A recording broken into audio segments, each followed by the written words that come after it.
스포르팅전에서 손흥민 선수가 경기에 대한 영향력 자체가 매우 떨어져 있는 모습을 보여줬습니다.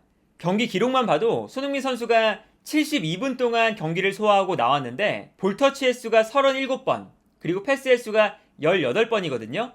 그런데 이 기록이 72분 동안 양 팀의 골키퍼를 제외하면 모든 필드 플레이어 중에 가장 적은 볼터치 횟수와 가장 적은 패스 횟수를 기록한 선수가 손흥민이었습니다. 손흥민 선수가 스포르팅전에서 경기에 관여하는 횟수 자체가 너무나 적었고, 그리고 실제로 이 데이터를 빼고 봐도 손흥민 선수가 볼을 잡았을 때 손흥민 선수가 유의미한 찬스를 만들어내는 장면들이 많이 없었죠. 재밌는 건 이번 경기 기록을 보면 토트넘이 공격을 전개하는 방향 자체가 왼쪽에 쏠려 있었다는 것입니다. 토트넘은 이번 경기에서 왼쪽에서 42%의 공격을 전개했는데, 토트넘이 왼쪽을 중심으로 공격을 전개했는데 손흥민 선수가 경기 전체에서 가장 적은 볼터치와 가장 적은 패스 횟수를 기록할 정도로 경기에 대한 관여도가 너무나 적었고, 그리고 토트넘이 현재 손흥민 선수의 움직임을 잘 살려주지 못하고 있다는 것을 알 수 있는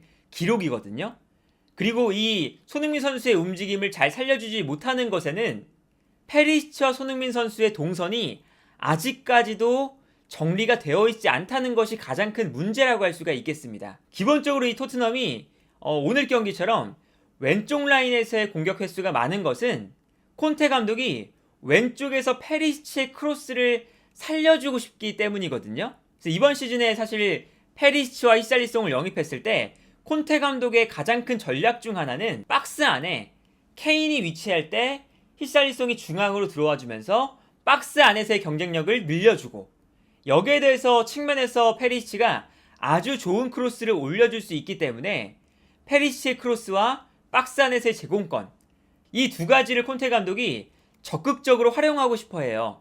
그런데 여기서 페리시치의 크로스를 활용하는 것은 좋은데 페리시치의 움직임과 손흥민 선수의 움직임이 잘 맞지 않다 보니까 손흥민 선수의 움직임이 오히려 죽어버리는 상황이 나오고 있습니다. 특히 최근 경기에서 이러한 장면들이 많이 나왔죠.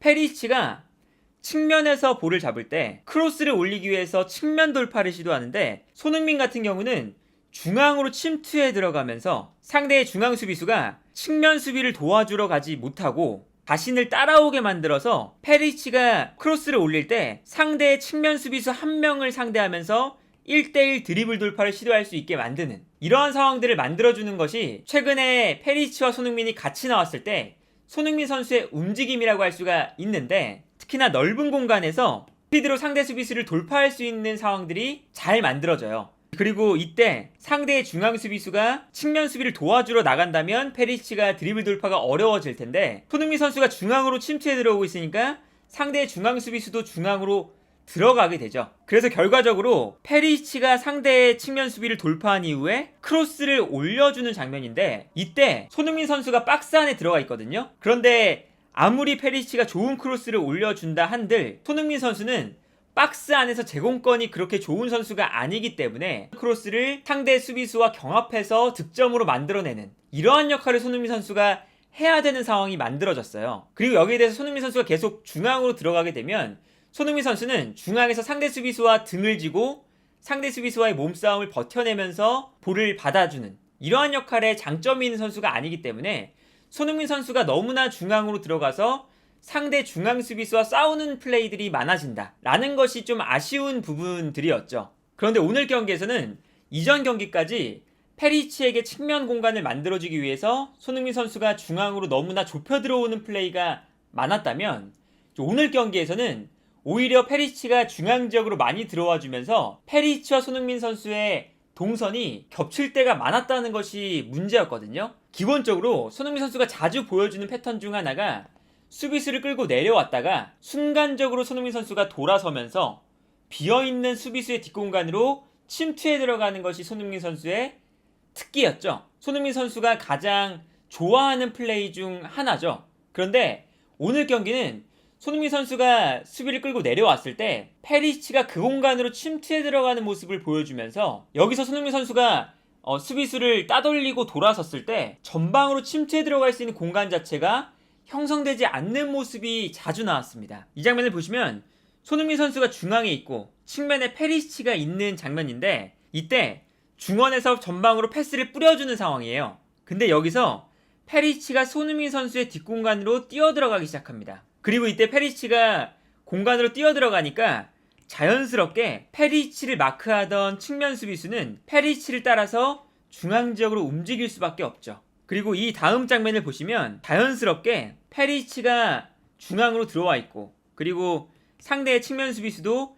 페리시치를 따라서 중앙 지역으로 들어와 있는 것을 볼 수가 있는데, 여기서 손흥민 선수의 입장을 생각해보면 페리시치와 페리시치를 따라가는 상대 측면 수비수 때문에 손흥민 선수가 전방으로 뛰어들어갈 수 있는 공간 자체가 만들어지지 않는 장면을 볼 수가 있어요. 그런데 이러한 모습이 아쉬운 건 세세뇽과 손흥민이 나올 때는 세세뇽이 손흥민에게 공간을 만들어주면서 손흥민이 뛰어들어갈 수 있는 공간이 많이 나온다는 것이거든요. 그래서 당장 지난 리그 경기였던 풀럼전을 보면, 이 장면을 보면 세세뇽이 경기장 넓은 지역에 위치하고 있는 것을 볼 수가 있고, 세세뇽이 넓은 곳에 위치하다 보니까 자연스럽게 상대의 측면 수비수가 세세뇽을 향해서 달려들고 있는 모습을 볼 수가 있어요. 여기서 토트넘이 세세뇽에게 패스를 전개하는 장면이거든요. 그런데 이 다음 장면을 보시면 세세뇽이 볼을 잡을 때 자연스럽게 상대의 측면 풀백이 세세뇽을 향해서 다가가다 보니까 이때 순간적으로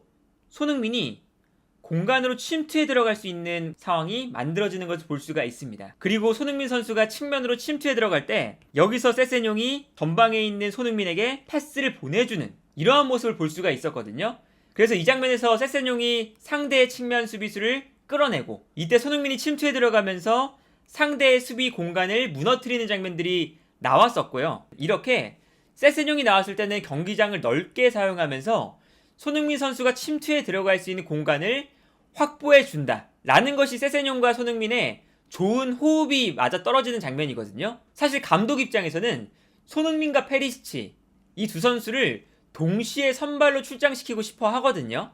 당연하게도 손흥민 선수는 팀 내에서 득점을 가장 많이 기록해 줄 수 있는 선수고, 그리고 페리시치는 측면에서 정확한 크로스가 있기 때문에, 심지어 박스 안에는 케인, 여기에 대해서 히샬리송까지 더해지는 상황이기 때문에 페리시치의 크로스, 그리고 박스 안에서 케인과 히샬리송의 제공권, 이 패턴이 이번 시즌 토트넘이 시즌 초반에 아주 좋은 성과들을 거두고 있는 공격 패턴이긴 해요. 당장 지난 챔피언스리그 1차전에서도 답답한 경기가 계속되다가 페리시치가 측면에서 크로스, 그리고 히샬리송이 박스 안에 들어가 있다가 페리시치의 정확한 크로스를 받아서 헤더로 득점을 만드는 장면이 나왔었죠. 그리고 오늘 경기에서도 마찬가지입니다. 페리시치가 측면에서 크로스를 올려주고, 이때 히샬리송이 박스 안에서 페리시치의 크로스를 받아서 아주 결정적인 헤더 슈팅을 만드는 장면이 나왔었는데, 이 장면처럼 페리시치의 크로스와 히샬리송의 헤더, 혹은 케인의 제공권, 이 패턴이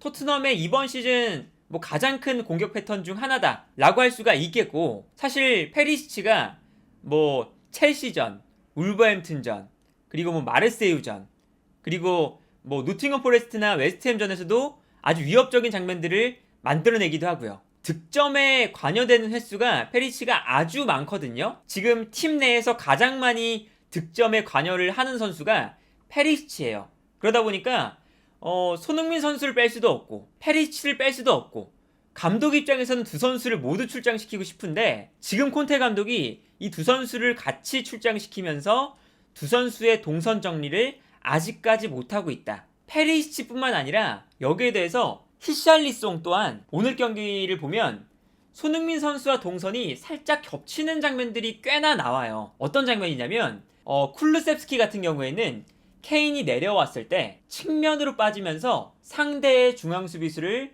측면으로 끌어내는 역할을 수행합니다. 그리고 이때 중앙 지역에 넓은 공간이 발생하니까 여기서 손흥민 선수가 살짝 측면에 빠져 있다가 순간적으로 중앙으로 침투해 들어가면서 케인이 손흥민 선수에게 패스를 보내주는 이러한 패턴들을 토트넘이 자주 사용했었죠.